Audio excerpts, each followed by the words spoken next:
wuxuu ku guuleystay Axmed Cabdi Kaariye 3 meelood 2 lagu daray 6 cod sidaas darteed wuxuu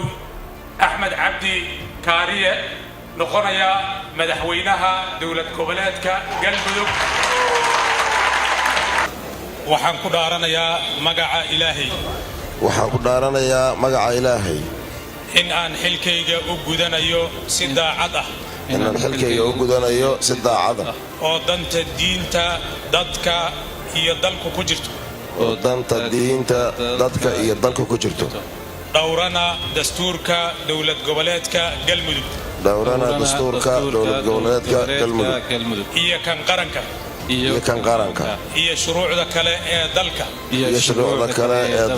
waxaan ka shaqayn doonaa midnimada iyo horumarka reer Galmudug guud ahaan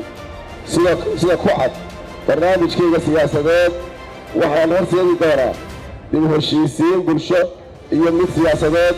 oo gaarta guri walba iyo goob walba oo Galmudug ka mid ah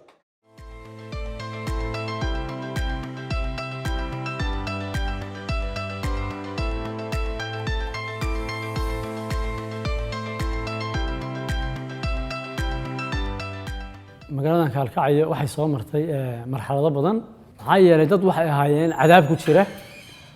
dad cadaaban bay adduunka ku cadaaban maxaa yeelay hal sano xabadu ma moogaan jirin Kalkacyo hadda Ilaahay mahadiis waa la isdhex galay maamuladii way heshiiyeen odayaashii dhaqanka ay heshiiyay miyigii wacyigelin baa loo sameeyay waa laga heshiiyay dhalinyaradii iyo hoteeladii hadda waa kuwaan arooska lagu wada qabsanayo 100% waa ammaan baa oran karnaa nabadgelyo maxaa yeelay waxyaalaha adduunka aan kala simanahay iyo magaalooyin kale waa wax gaar ah laakiin mudug wixii ka jiri jiray 100% maanta horumar iyo nabad baan gaar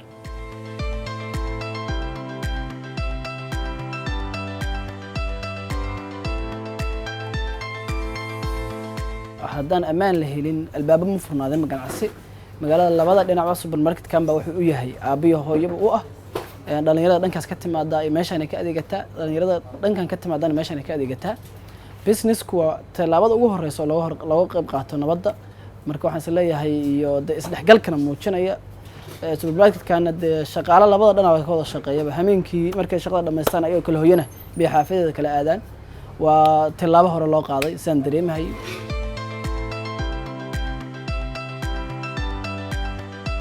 meelahaas walaalaha ah dadkii hogaaminayay ayaan koob ka ahaa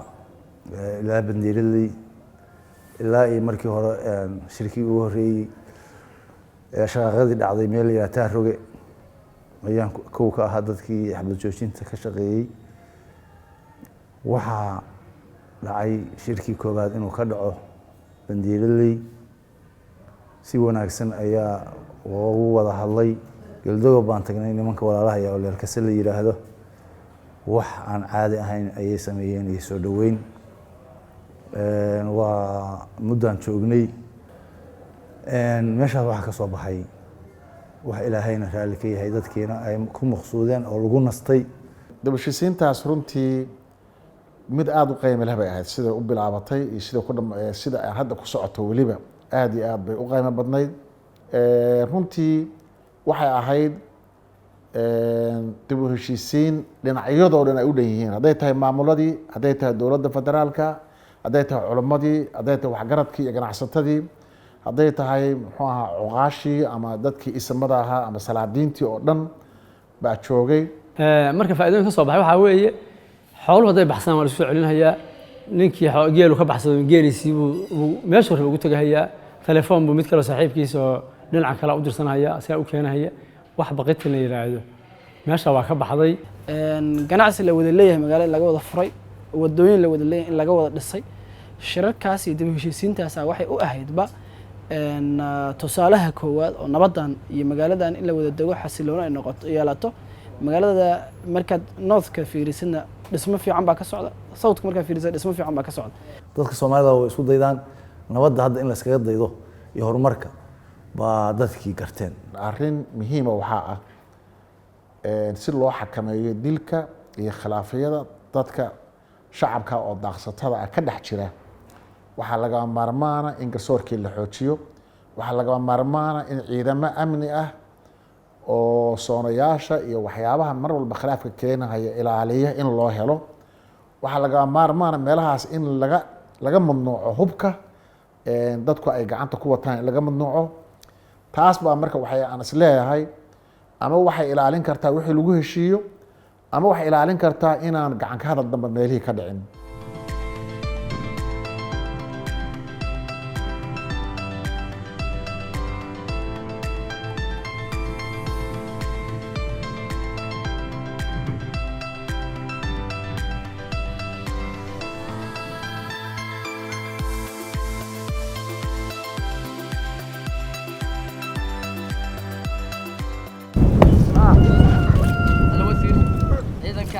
عمامة يو حريري إحنا يلا بحاضر ويا صدق تريو كتير كم بقى ساكي تلقود وحاضر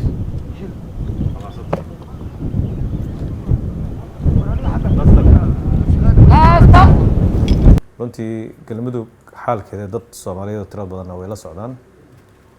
xaalad oo exceptional ah oo gaar ah ay ku sugnayd markii hadda dawladdan cusub la dhisayay waxaa jiray isbaarooyin tiro badan oo yaalay laga soo bilaabo Matawaan ilaa iyo maaragtay Gaalkacyo xaaladaasan ugu nimid ma jirin ciidan aan dhaxalnay oo galmudug ay leedahay dagaal tiro badan oo beelaha iyo marmarka qaarkood ka dhaca waxaa jiray hubka inuu iska ahaa iyo tiknikadu inay gacanta beelaha isaga jireen si rabaan laga yeeli jiray ma jirin dawlad midaysan oo rasmi ah oo ka wada shaqeysa oo canshuurihii iyo amnigii iyo wixii oo dhan marka xaalkan uu nimid sanad ka hor sidaas u ahaa maalin dhexdaas halkan waa nimid maana wada hadlin laakiin insha Allah halkaan aan soo degaynaa anagoo dhan waa habeen dambe iyo wixii ka bilowda ayaan waa dhufeyskeelid kula jira waa duruuftiina iyo wixiina iyo kulli inaan la isaga waramin dalka difaaciisa insha Allah rag lagu seexan karo waa u jeednaa marka iska adkeeya insha Allah diyaar waa una Soomaaliya dalkeena inaad aad iyo aad u mahadsantiin hab ito no diiradda number 1 waxaan noo ahayd horta koow inaan qarino muuqaalka kala dambeyn la'aanta iyo ciidamada beeluhu ay leeyihiin ee deegaamada ka taliya number 1 kaas ah waayo dawlad iyo ciidan beeleed ama maamul iyo ciidan beeleed isma soo galayaan horta number 1 kaas ahaa wadadii waa nadiif laga bilaabo dhulka galmudug mingees Matawaan agtiisa ilaa Gaalkacyo baaburka ka soo wadatid lagu istaajin maayo ciidan nabadgelyo inay ku istaajiyaan waa laga yaabaa laakiin ma jirto meel lacag iyo nabadgelyo darro awal checkpointidaas dadka xitaa waa lagu diri jiray dumarka lagu kusan jiray hadda waa nadiif kaas marka priority number 1 buu noo ahaa number 2 waxaan noo ahayd inaan ciidan helno as galmudug inaan ciidan u helno ka amar qaatay galmudug oo galmudug amnigeeda ay u dhiibi karto meesha la rabana ay u bedeli karto kaas marka talaabooyinkii koowaad baan soo qaadnay welina waa wadnaa marka hadda waxaan u wajahanahay dowrkii hore sanadkan bilihiisii hore waxay ahaayeen isbaaraqaad iyo dhismo ciidan haddana waxaan rabnaa in dhul weyn oo galmudug laga haysto insha Allah inaan ka qabanno oo 12 sano ku dhawaad ay joogeen kooxaha argagixisada oo dad Soomaaliyeed oo reer galmudug ay ku nool yihiin soona qayl dhaaminayaan dadkaasi dhibaato badan lagu hayo al-shabaab haddaan laga dhameyn dhulka intuu joogo dhalashii haddii aan xigtaba la isku gacan dhaafin oo weliba aan loogu dhicin tan iyo ceeldheer dhulka waxaan ku joognaaba waa dhuumasho kale deegaankiina waan u dhalanay miyaan ka qaxaynaa oo dhuumasho ku joogayna dhulka waxaan ku joognaaba waa dhuumasho kale hadhigaalsanina hoobiyihii gobolka dhoobnaaye dharaartii la gala sugag iyo boqol shiike ku dhaqaaqa gariir mar bay nolosha dhaan tahay ciidankan midda labaad oo kale waa ciidanka dagaalama jiray marka qaarkood oo ayagu beelaha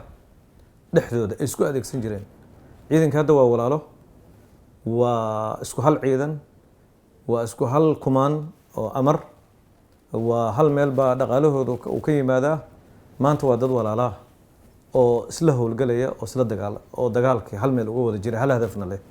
marka taasna waa qayb ka mid ah in conflictiskii iyo khilaafaadkii galmudug iyo isku dhacyadii oo yaraaday weliba yaraaday maaha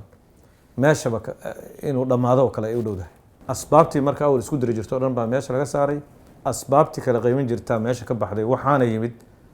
asbaab midaynaysa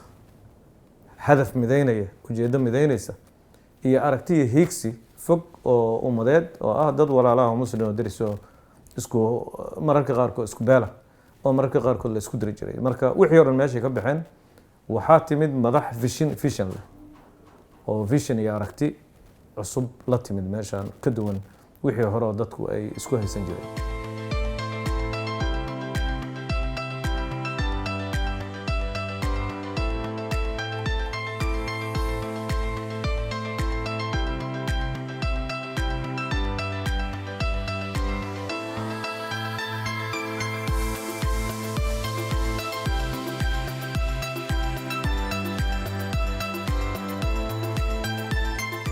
sanadkii la soo dhaafay waxaan qabanay horumar shacabka galmudug ay kalsooni badan ka muujiyeen beesha caalamku ay tahniyad iyo hambalyo badan ay noogu soo direen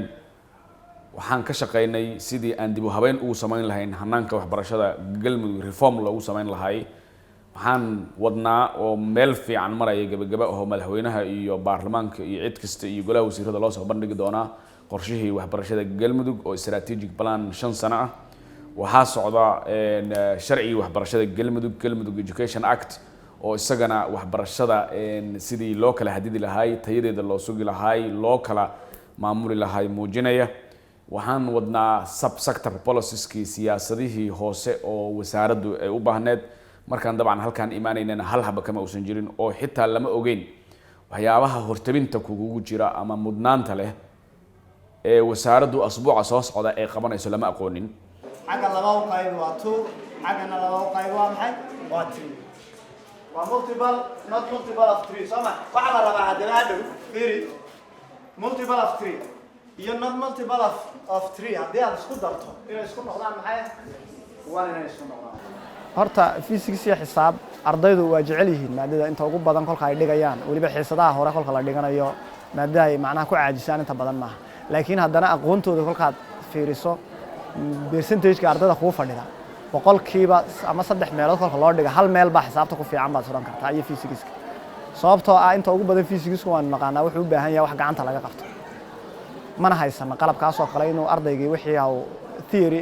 kaliya ayaan ugu sheegnaa laakiin practical أو كقبته مكسر إذا أرضي بقول كيبا تضبط مجرو مركا تاسع يا كان يسكرين وهوصل دعانة لكن إيجا فهم كودا يسوع جديد دودا يمادة سوي حسين يا وجعليهن كمان عاجزان توقف بدن galmudug hadda muddadii aan joognay waxaa ku soo kordhay arday ka badan 10,000 oo arday dugsiga hoose dhexe ardaydaas waxay ka yimaadeen deegaanada reer miyiga ah oo iskood loo abaabulay wacyigooda la kiciyay wasaaraddu ay ka shaqaysay waqti gelisay anigan kula hadlaya in ka badan 80 tuulo oo galmudug ku yaala ayaan lugahayga ku tagay si dadka kalsoonidiisa iyo isku tashigooda iyo waliba isku xirka ganacsatada iyo jaaliyadahooda iyo wasaaraddu oo u noqdo mid awood leh hadda waxaan ka shaqaynay xagga tacliinta sare inaan wada shaqayn aan la yeelano jaamacado waaweyn oo dalka Turkiga ku yaala iyo jaamacado kale oo wadamo kale ku yaala oo sheegi doono hadii Ilaahay yiraahdo markay noo soo dhamaato oo ardada galmudug siin doona scholarship hadda 153 arday ayaa admission ka heshay ama fursado waxbarasho ka heshay dalka Turkiga dhawaanna ayagana ay bixi doonaan hadii Ilaahay yiraahdo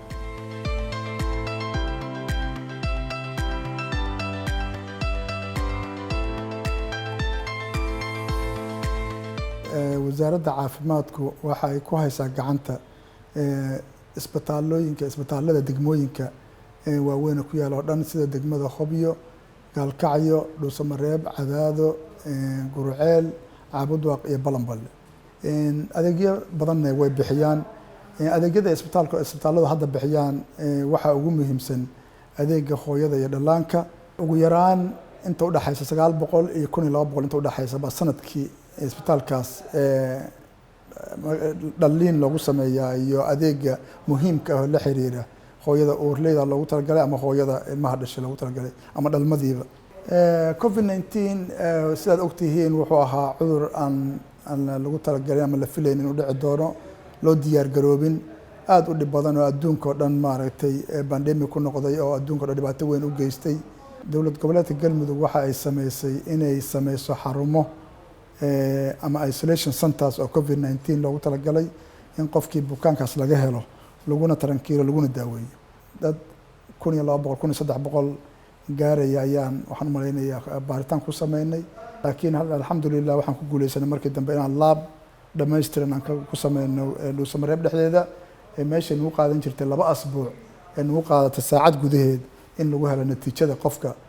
laga qaaday testiga inuu cudurkii qabayo inuusan cudurkii qabinba. sanadkan 2021 waxaa la sanadka isla xisaabtanka wixii aad sheegatay oo kugu qornaa dokumentiga aad haysato oo aad tiri waan ka shaqeeyaa baa lagugula xisaabtamayaa oo lagugu imaanayaa xarun walbaa joogto oo lagugu soo fiirinayaa.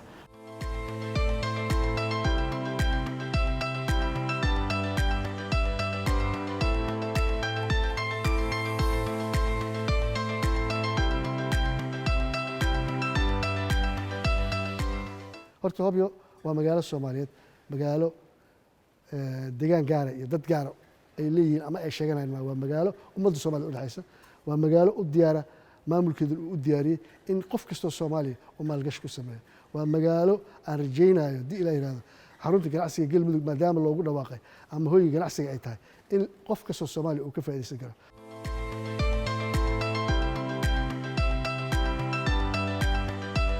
labadan qaybood arkaysid geeska jira waa qaybihii loogu talagalay kalluunka markii koowaad oo la keenay in la geliyo oo qalajinta. meeshaan aan ku jirno waa qaybta labaad ee qaboojiyaha warshadda. waa laga soo bixiyaa intaa la keenaa. waa meesha kaydka ah oo lagu haynayo oo dhowr sano uu kugu kaydsanayo ilaa laga dhoofinayo kalluunka. meesha aad arkaysid waa qaybtii barafka warshadda soo daadinaysay. barta aan taaganahay ama aad arkaysid waa meesha uu ka soo dhaco barafka. barafkuna halkaasuu ka yimaadaa. waxaa loogu talagalay doomaha kalluunka doonaya marka ay badda aadayaan in barafkan ay isticmaalaan si uu kalluunku u ciladoobin. warshaddan aad arkaysaan waan dhex taagannahay. hawsheeda waxaa la diyaargelinayaa muddo 2 sano ku dhowaada. haatan waxay maraysaa heer gebageba ah. waxaan rajaynaynaa haddii la yidhaahdo bilahan ugu soo socda ama badfurankan ugu horeeya hadda in kalluunkii uu bilaabo shaqadiisii. warshaddan waxaa hirgeliyay ganacsato Soomaaliyeed oo deegaan ku abtirsata. waana warshaddii koowaad ee laga furo tan iyo maamulka markii laga sameeyay magaaladan. waxaana laga gudbaa marxaladii hore ee ka dhigi jiray waxaan quality lahayn ama aanan sense lahayn oo ah waxyaabaha poor quality ka dhigi jiray kalluunka. waxay kaloo ka badbaadinaysaa ganacsatada dadka kalluumaysatada ah iyagu balaaga markay soo saaraan weyn jiray meel ay ku qalajiyaan ama ku qaboojiyaan oo badda ku shubi jiray ama dhul ku daadan jiray. macnaheedu waxaa laga badbaadaya khasaarada.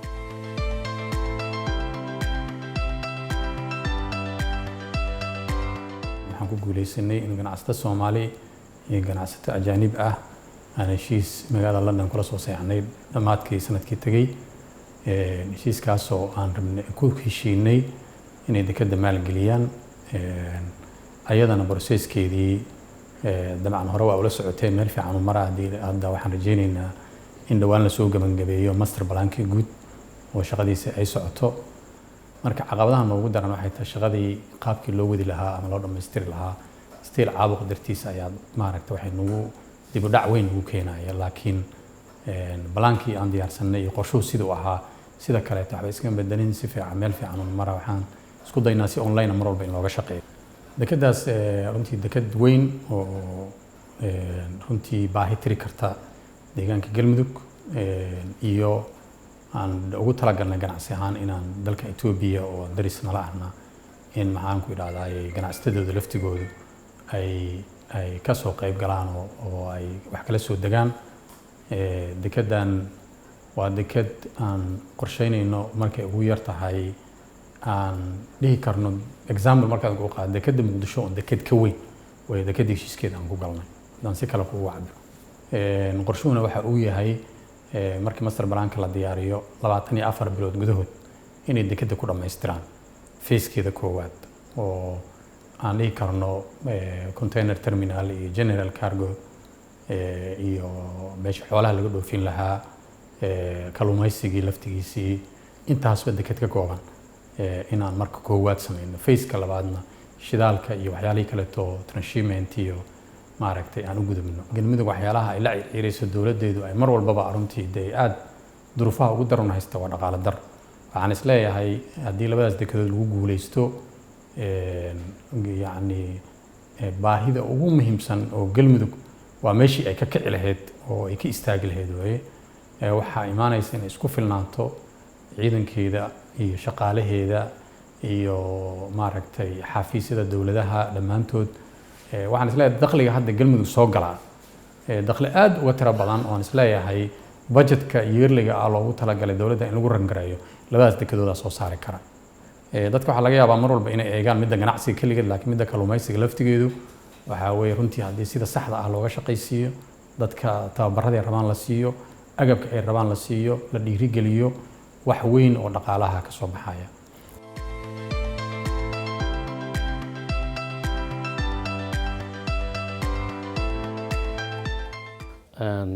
howlaha batroolka ee Soomaaliya gaar ahaan batroolka ku jira badda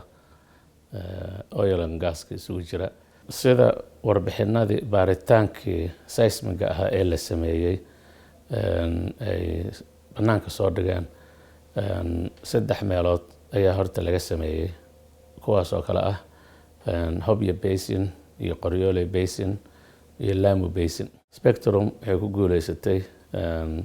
markii ay baaritaanka sameysay in xirmooyin loo sameeyo batroolka Soomaaliya gaar ahaan dhinaca offshore-ka ama badda dowladdan hadda jirta ay 4 bisha Agoosto ku soo bandhigeen 7 blog oo kamid ah blogyadii ugu muhiimsanaa markaa ay baaritaanku soo baxay 7 blog 2 kamid ah waxay ahaayeen Galmudug waliba waxaa jira cadeemo aad iyo aad u waaweyn oo muujinaya shidaalka dhinaca badda ku jira Hobyo Basin in xataa berigana uu soo gaarayo oo ilaa dhul aad u baaxad weyn oo dhinaca beriga ay jiraan mana ahan wax lagu soo koobi karo kaliya Galmudug xataa waxay ka badan tahay gabi ahaan bariga Afrika haddii sida ay tahay looga faa'iideysto marka waa muuqataa faa'iidada ugu jirta Galmudug dhaqaalaha haddii noqon lahayd iyo horumar haddii noqon lahaydba shidaalku waa nimco walow nusqaankeeda ay leedahay waxaan rajaynaynaa inaan nusqaanka yareyno oo shidada ka imaan karta yareyno oo aan kordhino hanaanka ugu fiican ee uga faa'iideysan karno taasoo ah in aas xajmi leh oo mug leh oo fiican oo qurux badan oo transparency ah loo sameeyo inta uu imaaninba marka hore waana taa waxaan ku guda jirnaa hadda higsiganagu nooma yareen runtii waxay ahayd dowlad in beeska hoose marka la yiraahdo wasaaradda maaliyadda in laga soo dhiso waxaan horaantiiba sameynay inaan bal wixii aan haysanay markaas inaan gacmo nadiif ah ku maamulno waxqabad weyn oo ah inaan dhexdeena wixii aan haysano aan ka adkaan karno keensan karno dadkeena iyo shacabka Galmudug ugu laabano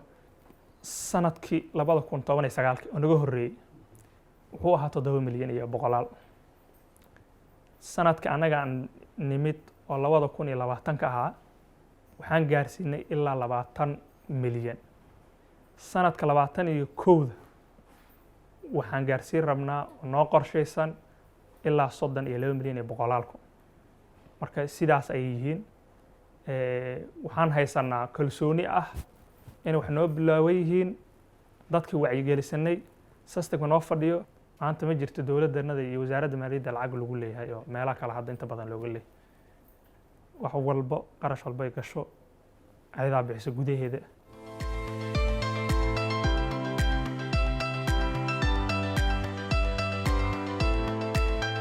galmudug markii nala doortay anigii madaxweyne Axmed Cabdi Kaariye Qoorqoor waxaanu sameynay dadaalo badan oo dib u heshiisiineed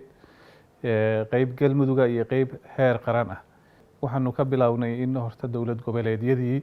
Soomaaliyeed oo ayaga laftigoodu kala taagtaagnaa inaanu iskugu keenno dhuusamareeb shirkaasi waxaa soo hor fadhiistay madaxdii qaranka iyo madaxda dowlad goboleedyada qaar oo muddo 2 sano aan wada hadlin xiriir uusan ka dhaxayn aad u kala taagnaa xaqiiqdii balse ilaahay wuxuu nagu guuleeyay inaan isku soo jiidno oo aanu isfahansiino madaxdii qaranka iyo madaxdii dowlad goboleedyada waxay uga dhigan tahay guul taariikhi ah waxay uga dhigan tahay magac iyo haybad dadkanu ay siyaasadda Soomaaliya ku leeyihiin magac iyo masiibo maalin bay baxaan haddii galmudug lagu yaqaanay inay qori wadato dadka layso iyo haddii lagu yaqaanay galmudug in colaadaha laga soo abaabulo hadda waxaan baraynaa Soomaaliya in galmudug nabadda Soomaaliya laga soo abaabulo.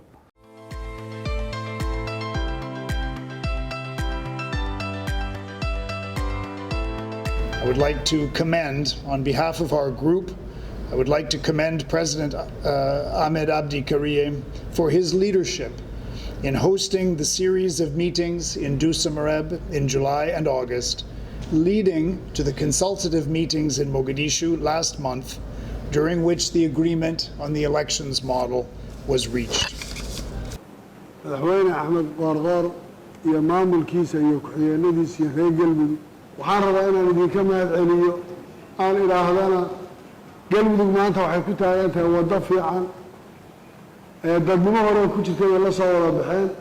maantana waxay ka muuqataa Dhuusamareeb iyo reer Galmudug soo dhaweynta marka laga soo tago haddana sida ay u diyaarsan yihiin iyo dowladnimada ay raadinayaan iyo qabanqaabada ay isugu wada yimaadeen ma koobi karo laakiin mar labaad iyo mar saddexaad baan leeyahay aad iyo aad baad u mahadsantihiin waxaan u mahadcelinayaa madaxweynaha Axmed Qoorqoor iyo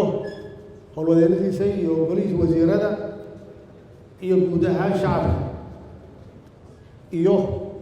magaaladan dadka degan Dhuusamareeb sida sharafta leh ee waaltinimada leh ee kalgacaltooyada leh ay noo soo dhaweeyeen intaasoo qof oo marti ah ay guryahooda u fureen oo ay gacmahooda u fureen aad iyo aad runtii uga mahadcelinayna xaqiiqatan muddadii yarta ahayd uu joogay iyo waxa uu qabtay waxa isu dhow maaha 6 bilood uu joogay runtii wuxuu muujiyey leadership wuxuu ka bilaabay inuu isku soo leexiyo oo raadiyo dadkii ka fikrad wanaa kadib wuxuu xog waran u tagay degmooyinka iyo tuulooyinka iyo magaalooyinka si uu u soo ogaado xaaladda ay ku jiraan iyo baahidooda taasi waxay runtii u suurtagelisay muddo 2 bilood ku dhawaada inuu soo ogaado uu dowladda dhexena report u soo diro baahidooda waxaan ku amrayaa ama farayaa xukuumadda inay ku siiso muhiimad gaar ah ayna raadiso si kasta ay galmudug u caawin karto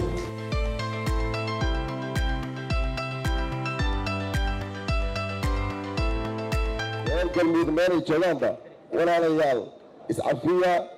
nacafiya aan isu nimaadno aan tashanno aan dhammaysanno wixii dhexdeena ka jira aan guul gaarno insha allah wabillahi tawfiiq asalaamu calaykum waraxmatullaahi wabarakaatu